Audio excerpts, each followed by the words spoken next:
Before we dive into today's episode, I have something truly special to share.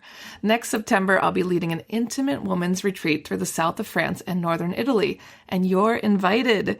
Picture this: mornings exploring the colorful markets of the French Riviera, afternoons sipping wine, and a hotel view with golden Mediterranean sunsets.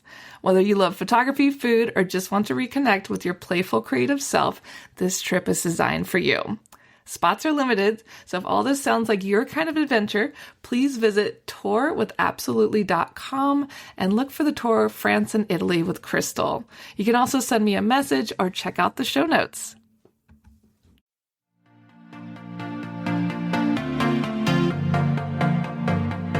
Hey guys, my name's Crystal Kenny, and I'm in love with creating. All things artistic and imagination involved. I'm an American girl who chased her creative dreams all the way to Paris, France, making a living using photography. This podcast takes you inside the stories of all the artsy folks I've met along the way and gives you that extra push to discover your creative gifts. The desire to create is deeply inside each and every one of us, and I give you the tools and inspiration to find a new way of living a more creative life. This is La Vie Creative, the podcast.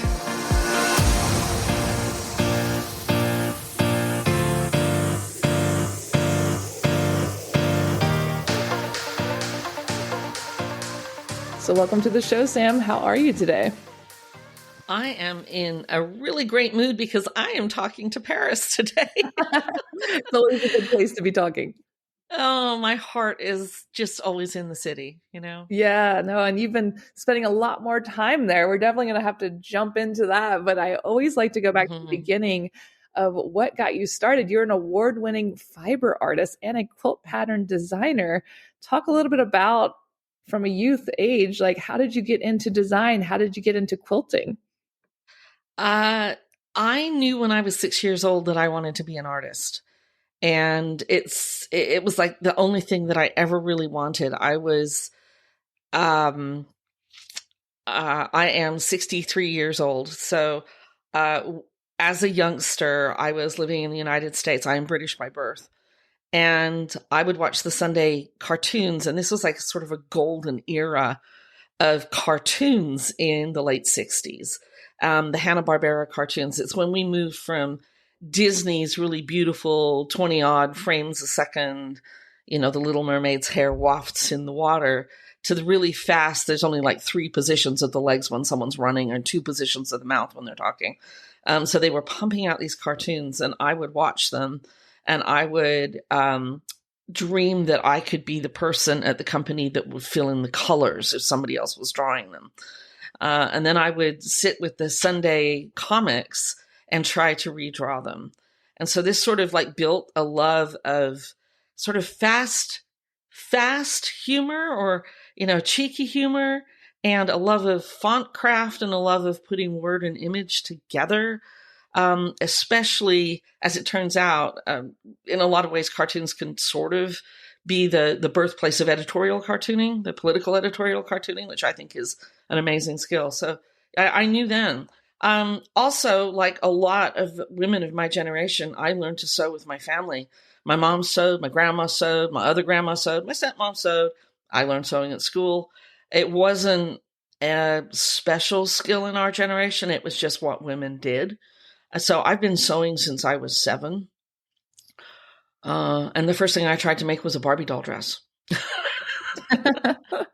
That's a good place to start as a 7-year-old. I mean, it's so interesting because, like you said, sewing used to just be part of what young women learned. And now we don't really learn that anymore. I'm always going to my mother like, hey, Mom, can you help me? Yeah. Well, and historically, sewing, skill with the needle was how women were inducted into womanhood, for lack of a better word. I mean, your entrance ticket to womanhood was your skill with the needle. In times where the poorer half of the world had to, shave their own sheep and card their own wool and then spin their own whatever and then turn that into garments, women were in charge of that. Definitely. And if you couldn't do that, you weren't marriageable. But in the richer classes, that became the beautiful embroidery, for instance, that we see happening in Bridgerton. You needed to be able to play the piano forte. You needed to have all of these ladylike skills in order to be considered marriageable. So we've always had the needle as part of womanhood. And it's always really been taught sort of hand to hand, woman to woman. And the thing that I like about it is, in the olden days, a quilting bee would happen to get a quilt quilted, maybe for a young woman's marriage. And everybody thinks that the quilting bee was about the young woman's marriage, and it actually wasn't. It was about the older women teaching the younger woman what she would need to know to be a married woman. Like, how do you make a good pie crust? How do you work your man, as my aunt used to say? You got to know how to work your man. How do you calm a colicky baby? That's learned woman to woman. Definitely. Yeah. And a lot of it is learned around the needle. Yeah, it's pretty amazing. I mean, we have some common friends, and even just watching what they do with embroidery and creating their own clothes. It's like, I wish I knew how to do that. It's really a special thing to know, and I wish it was still a common thing that we learned. Yeah. Well, one of the things that I think is good about it, we're in a transition about handcraft. And we've got a generation of women coming up. My generation, I guess I'm considered a late boomer or an early X. My generation, it was just a skill everybody had, and my generation tends to not value it, and that therefore it's very difficult to get paid. We have a lot of people who are customers in the craft industry that will do everything they can not to pay for a pattern, to use, to just not to fully engage the industry while whining about having to pay for things. And it's just and they haven't also evolved to the point where women in these generations are not solely supported by their husbands. For instance, I am fully self-supporting. I have no trust fund or partner income in my world. So every time somebody steals from me, they're literally taking food out of my mouth. And that we've got a generation of craftspeople coming up in all the crafts. I see it in the knitting. I see it in the quilting, where these younger women are like, wait a minute, I learned this skill. This is a skill. I have a t-shirt and I have stickers and whatnot that say respect the power tool. And the power tool is the sewing machine, because this is a skill. It really is a skill. I put 50 odd years into my skill. And for someone to tell me that it has no value is absolutely insulting. Yeah, it's ludicrous, really, frankly. Yeah. It's something we need. And talk a little bit about how you became a quilt pattern designer. It was kind of an act of desperation. I started quilting in my late 20s, early 30s. And when people start quilting, it kind of goes down one of two ways. You either make a quilt and you're like, whoa, thank goodness I don't ever have to do that again. Or what happened to me, you start trying to wallpaper the world in quilts and wrap everybody up in fiber hugs. And I always had a pretty robust practice with fabric, and it turned into a love of quilting. I didn't go to school for art as a teenager. Britain was in a great recession when I was coming out of high school, and I was like, I'm going to be an artist. And my parents were like, the heck you are. And I went into electronic engineering, which took me into a tech career in project management. And in my 30s, I went back to school to go back for the art that I wanted. And so I did an AA in my 30s, and I did my bachelor's in sculpture at the beginning of my 40s. And at the end of my 40s, I went and did a Master of Fine Arts in Fiber. And I came out of grad school in 2010 when the economy in the United States was trash. And I couldn't get a job. I couldn't get a teaching job. I didn't want to go back to IT. It would have been hard to go back to IT because your skills atrophy. It's also very hard to go back into IT as an older woman. Teaching was failing for me as an older woman. I got told very bluntly that faculty was looking for the sweet young things, and I wasn't a sweet young thing anymore. The younger faculty don't hire people that are older than them. So I was caught in this really weird bubble. And a friend of mine said one day, when I was tidying up somebody else's pattern in order to teach it at a local store, she's like, why aren't you writing your own patterns? And I said, oh, please. And she said, no, seriously, you're not getting a job. You're not getting any job offers. You're really good at this. Why don't you start writing your own patterns? I love that. That was 14 years ago. Wow. And it took you to where you are today. I mean, Yes. so what is the process when you're designing? Like, where do you get your ideas, your inspirations? Quilting has a very, very long tradition, and there's a lot of sort of classical motifs of quilting that we can take and rearrange in different ways. Uh, quilts are essentially built out of blocks, and they have a tendency to be pretty geometric because you cut and sew on straight lines for the most part. There's a whole subsection of quilting that is very pictorial, and that's done with an applique stitch. So you can make birds and flowers, and there's a whole history with applique and the quilts that are made that way that are just gorgeous and beautiful. It's a skill that I have not invested in. I can do it sort of under duress. I do it okay. I don't do it terribly well. Wouldn't win any awards for it. Um, and then we have a new sort of offshoot called modern quilting, which leans quite heavily on the graphic design vibe of mid-century modern. The 1950s and 1960s, those shapes, those colors, those interactions of shape, lots of sparseness and negative shape. And in some ways, it's like graphic design gone fabric. Like these designs would be really good if they weren't fabric, but they work well as fabric. So there's this new little offshoot going on there, and quilted garments have had their season and gone, and right now we're seeing a resurgence again in quilted garments, and a lot of that is actually coming out of desire for people to make their own clothing in a sustainable way to get away from the environmental impact of fast fashion. Yeah, I think that's great news that people are taking interest. And I know a lot of young people are learning to sew again and make their own clothing for that very reason. They want Yeah, to stop that. Talk a yeah. little bit about the history of quilting. Where did it originate from?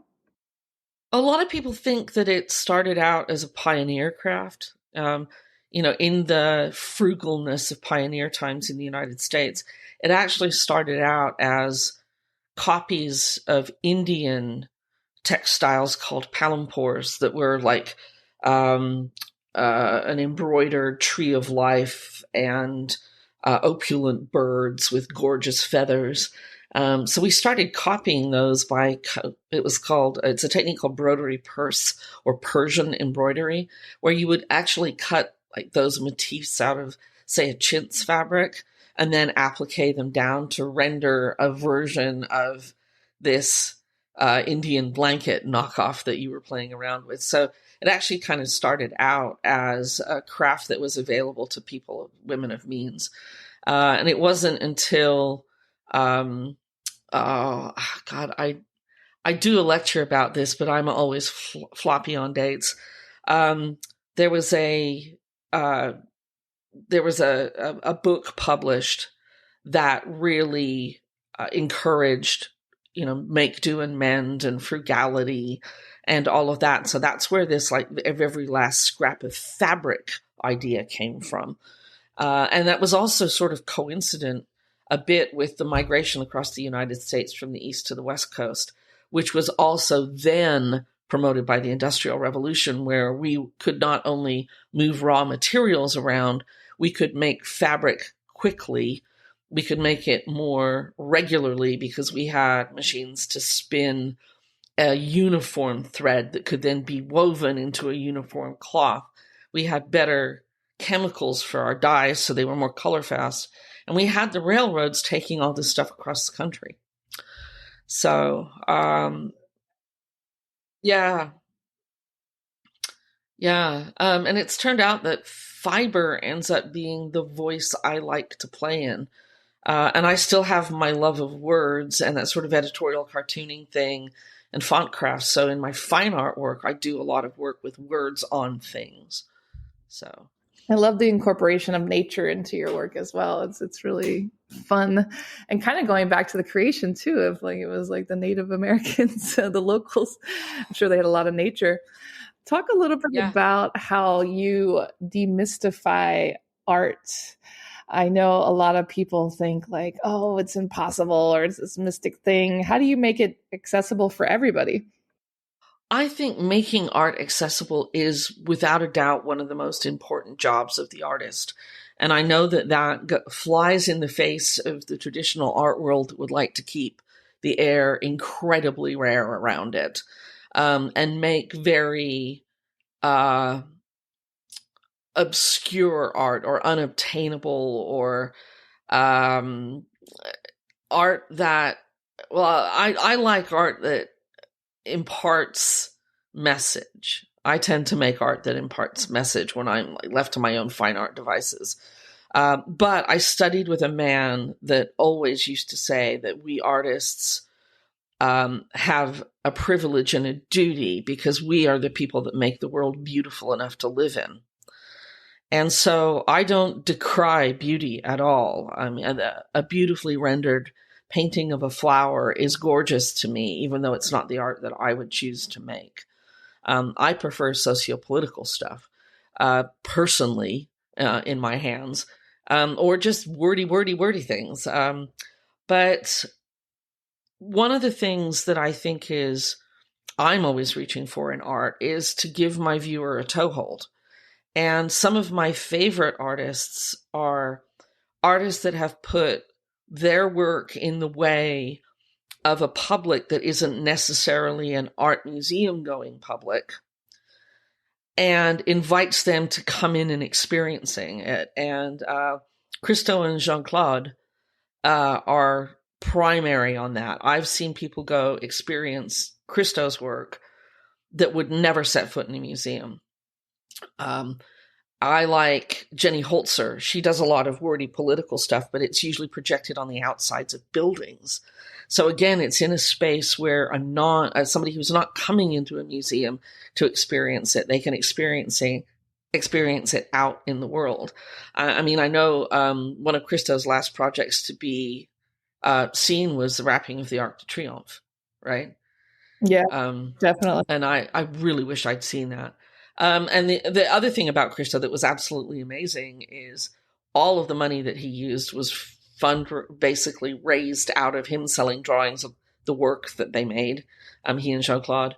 And all of the fabric is recyclable. And I mean, he did these gargantuan out in nature projects and did everything he could to not leave a mark when he was done. And I think that's a really admirable way of doing it. But giving people a way to experience art on their terms in their space, I think is really important. And I don't mind making the meaning of my art a little more easy to get. And I think inviting people who are intimidated by art to come in and look at art and talk about art and see what's going on. Like, in the Louvre, for instance, there's, I think it was Rubens painted the Marie de Medici series. And there's like 12 or 20 paintings. Yeah. And it's all glorifying her. And the paintings are rendered in a way that they are there to give authority to her and authority from God for her right to be queen and all this. And you look at them and it's just like overcrowded paintings with Rubenesque women. And you know it's somewhat allegorical, but you don't really know why. But if somebody takes you around those paintings and says, okay, look, in the first painting, she's born, but she is carried by the three muses that will give her grace and beauty and patience, or whatever they are, then you've got a toehold into understanding what that work is. And then you can see that the whole series of these paintings was painted very politically to justify her. Yeah. And all the little ticks and things in there, even little things about seeing this work by one painter and then this work by another painter, and you could see that the one studied under the other. Yeah, the connections. The connections that are in there, and the Louvre is full of those as well. And I love being able to take people into those kinds of spaces. Um, on my fiber tours in Paris, I take people to the Cluny, the Museum of the Middle Ages and Moyen Age, and we look at the Lady and the Unicorn tapestries. And I ask them questions that we actually don't know the answers to. We don't know who the lady is. We don't know why they were made. We don't know if we're elevating a lady or elevating an ideal lady. We don't know if they were instructional. We don't know if they were look at this and try to be a lady like this kind of instructional, or whether they were honoring a woman who was beautiful and of good grace and she's a pinnacle of achievement. We don't know. There's 5 senses. There's a 6th tapestry, which says my soul's desire. We don't know if it's 6th sense. We don't know if it's love. We don't know anything about it. So we can go into this piece and say, who do you think this lady was? Do you think she looks like she's having fun? Do you think the guy that drew the lion actually had seen one in real life? What do you think this means? And when we ask those questions, then we get this relationship with art. And everybody's relationship with art is different. And it should be. It should be your relationship to the piece. And that's when I think magic happens. Somebody once told me art was easy, and this was an accountant. And I said, no, your job is easy. 1 + 1 always equals 2, unless you're fudging the numbers, right? But in art, I am one. My work is one, and my viewer is one. And if we can get my work and my viewer, the one and the one, to make 2, then that's a relationship. And not every artwork will make 2 for you. You'll go by and you'll be like, yeah, whatever. That baby's ugly. Wow, I don't know about this. I wonder how that looked when it wasn't dark and aged. And then you'll see a piece and you'll stand there and go, okay, now I have to mortgage my house to own that. Yeah. That's when 1 and 1 equals 2 for art.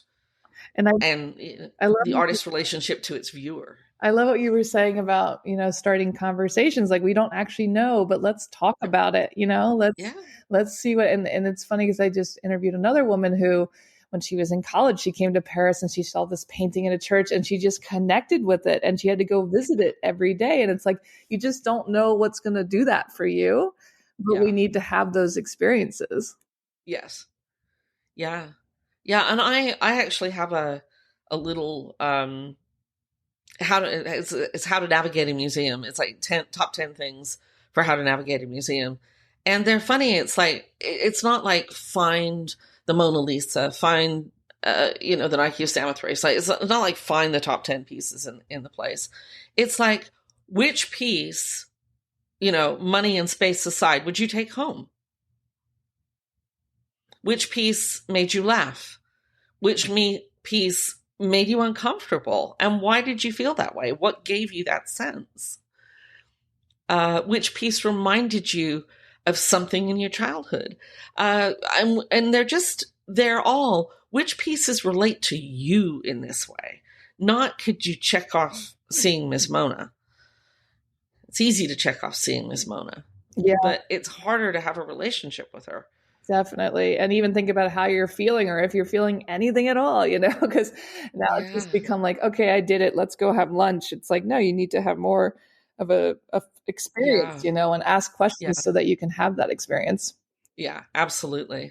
I would tell anybody, go check off everything in, and I never remember which of the wings that Nike of Samothrace and the Venus de Milo and Mona Lisa are all in the same wing of the Louvre. And I would say, go see them, go check them off. They're gorgeous. The way the Nike of Samothrace is installed, it's at the top of a massive staircase. It's tremendous. The installation alone is so beautiful. But go into the northern wings where the Vermeers and the Rembrandts are. It's much quieter in there. And you can sit on a seat and spend 10 or 15 minutes looking at the detail of a painting.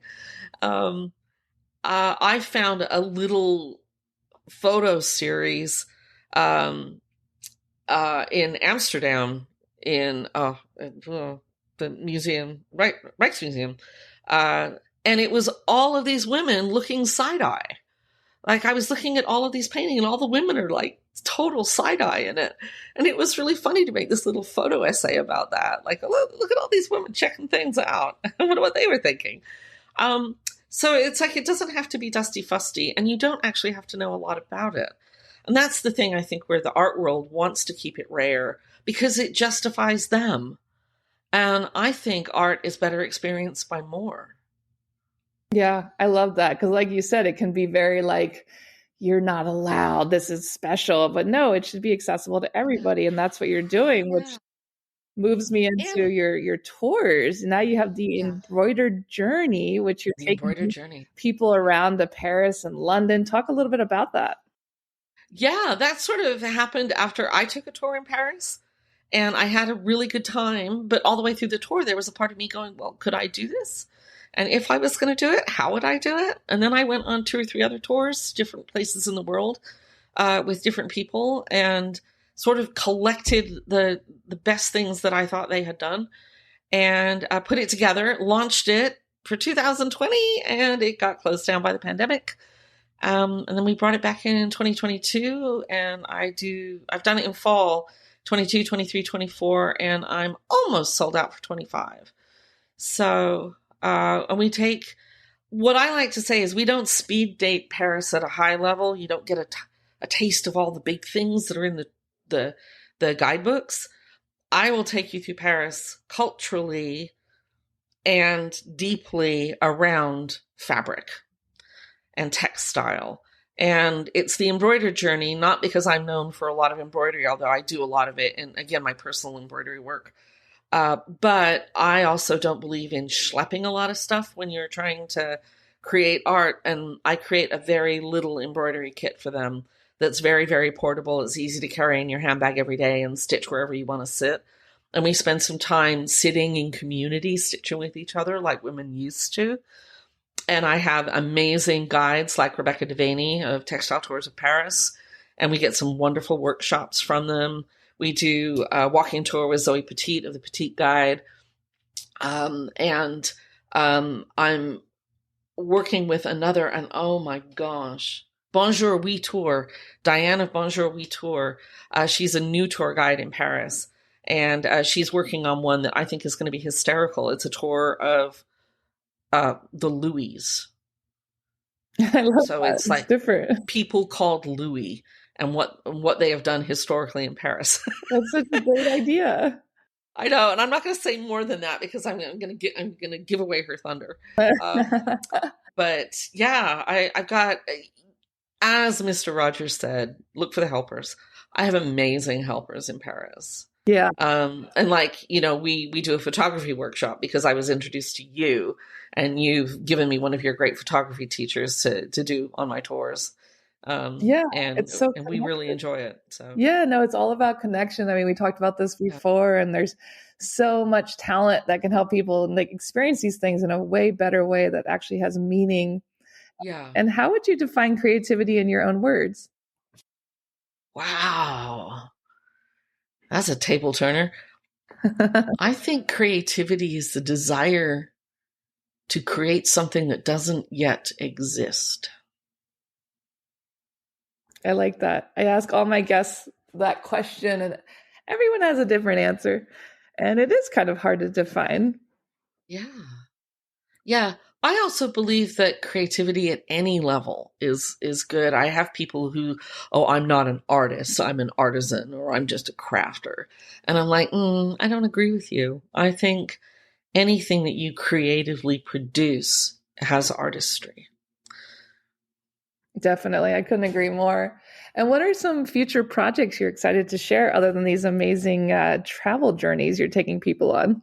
Yeah. London and Paris. Yes. I would love to add another European country to the embroidered journey.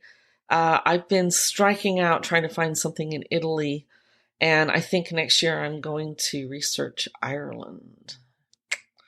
Got to find my helpers though. So if we know any helpers in Ireland that can help me do this, I would be absolutely thrilled to do it.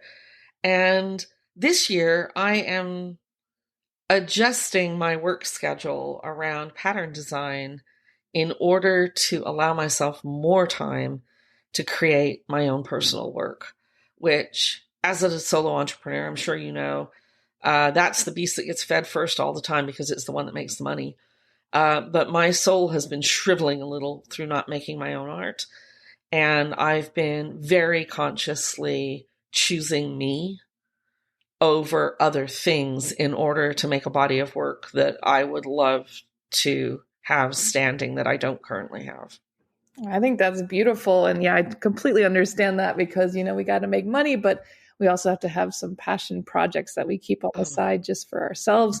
Because like you said, it can be soul sucking when you're doing the same thing over and over again. Over and over again, yeah. And it can't just all be work. And, when the creative well goes dry, the creative well goes dry for quilt pattern designing at the same time. So I think making sure I get my inputs, time with creative people, time with creative endeavors.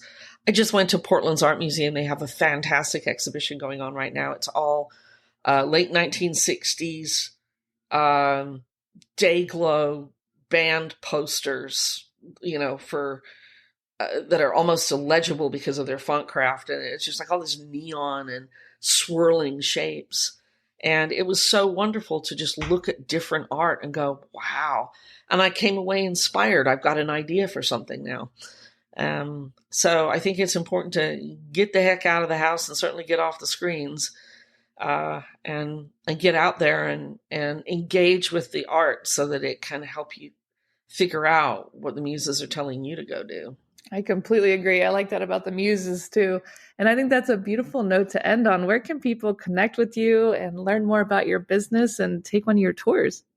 Oh my gosh. One of the tours, embroideredjourney.com. And my pattern design business is huntersdesignstudio.com. And yes, I will never put an S in the middle of a URL again. And I have a podcast also. It's how to